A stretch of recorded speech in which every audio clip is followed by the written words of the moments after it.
Good evening, everyone. I'm Lissy Bastian. It's Thursday, February 13th. Thanks for staying with us. Abaco is on the move. Prime Minister Dr. Hubert Minnis making that announcement today as the government embarked on a $300 million project for Abaco's development, signed a heads of agreement with Taraz Family Holdings Limited. On hand for the signing were Dr. Minnis and financial advisor for Taraz, Ronnie Ben-Zur. In bringing remarks, Dr. Minnis said the signing is a demonstration of the strong confidence that investors continue to have in the future of Abaco and the Bahamas, and added that the signing is an important part of the post-Dorian reconstruction and rebuilding effort.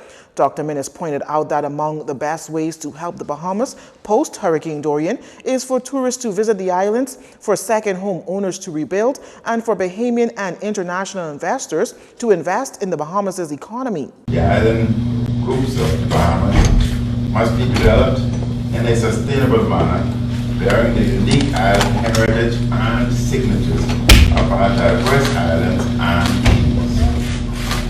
Abaco and the Abaco Keys enjoy extraordinary potential, some of which has been set back by Hurricane Dorian, but which will be revived in order to realize the extraordinary potential of the people and possibilities of the Abaco archipelago. To realize this potential and to restore Abaco, boutique properties such as this development is essential. This development represents one of the largest ever in Abaco, the country's third largest economy. As noted previously, the project will boast an upmarket resort community with a range of amenities inclusive of the expansion and upgrade of the Sandy Point Airport, clubhouse, restaurants, a retail and residential component, a water park, utility services, and resort-related amenities.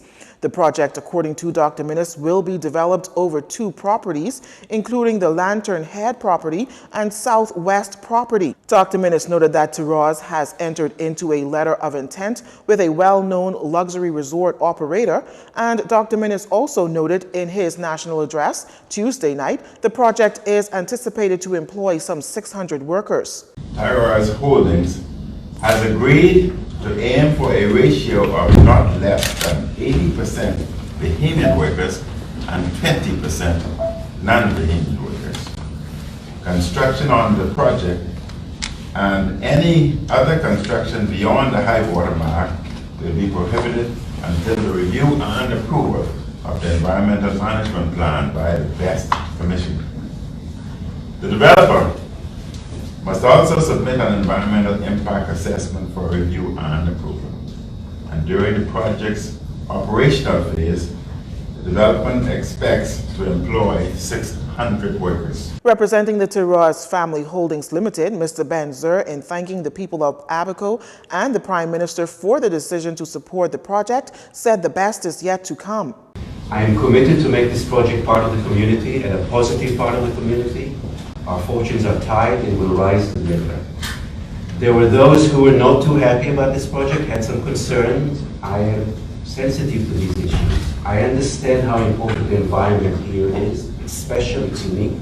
It's important to me. I know it's important to the community, and I'm committed to take care of it. At least 6 months prior to the commencement of operations of the project, according to Dr. Minnis, and in coordination with the Small Business Development Center, Taraz has agreed to put in place a South Abaco Business Development Fund valued at $7 million. $7 million?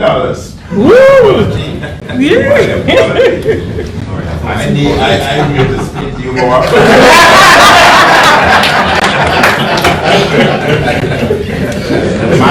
In a matter of seconds, we move from 700. We'll have this meeting again. 7 million will be made exclusively available for Bahamian entrepreneurs who are seeking to establish businesses in the project.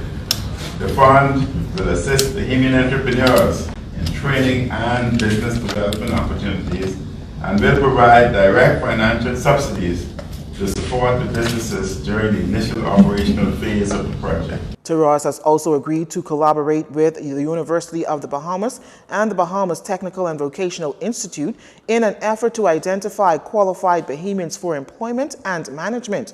Also on hand for the signing were Tourism Minister Dionisio de Aguilar and Foreign Affairs Minister Darren Henfield.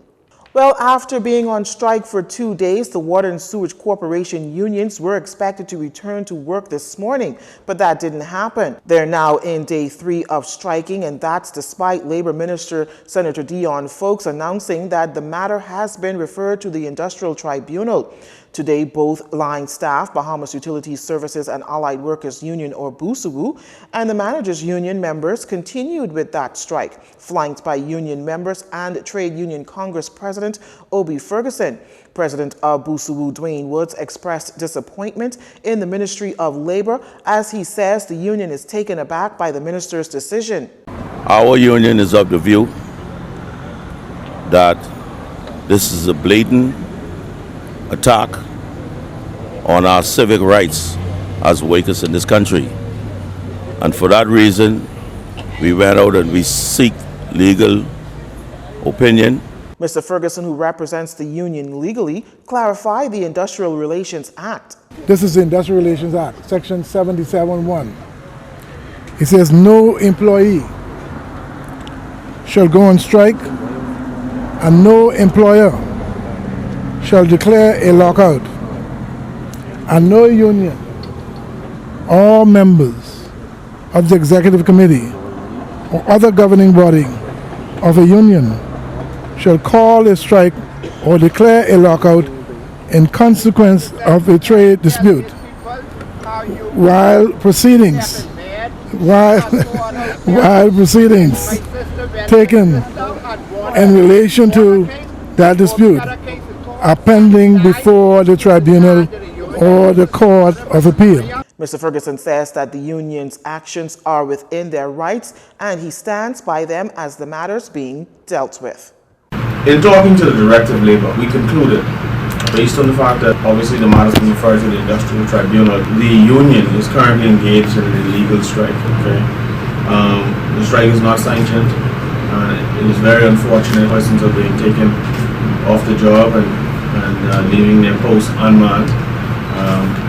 Anytime there's the issue of an illegal strike, obviously the entity, whatever it might be, water and sewage or any other entity, has to dock the day, the time from the salaries of those persons who are willfully participating in an illegal strike. Executive Chairman of Water and Sewage Corporation Adrian Gibson commenting on BUSUWU as they enter their 3rd day of withdrawing their services from the corporation. Mr. Gibson added that despite the strike action, it does little to affect the services at WSC. It's functioning quite effectively. All of our islands are up and running. In New Providence, operational teams and commercial teams are quite active. I don't know how many people are outside today. Okay, he says about 35 to 40 persons are outside today. And that would be consistent with the numbers that we've seen over the last 2 days. We have a staff complement of 420 persons, and we want to commend those persons who have come in and done their duty and manned their posts. We're very appreciative of that. Now, as the Water and Sewage Management Union joins the BUSUWU in striking, the outgoing president of the management union, Edno Roll, and newly elected president of the union, Montgomery Miller, both claim to have jurisdiction over the union's striking actions. As to whom the Water and Sewage Corporation recognizes as the Water and Sewage Management Union president, Mr. Gibson says this. The corporation is constrained from recognizing either person. Both of them asserting their right to the presidency. Both of them are signing letters as the president using the letterhead of the management union. And there's an extant matter that's before the Supreme Court where a challenge has been mounted as to the legitimacy of the election process. We are awaiting the determination of the court. Until then, given what you see, neither party, WSC feels that neither party can bind the corporation. Labor Minister Dion Folks announced yesterday that the strike action has threatened the public's interest. You're watching JCN News. Stay with us. This segment of the news was brought to you by Alive.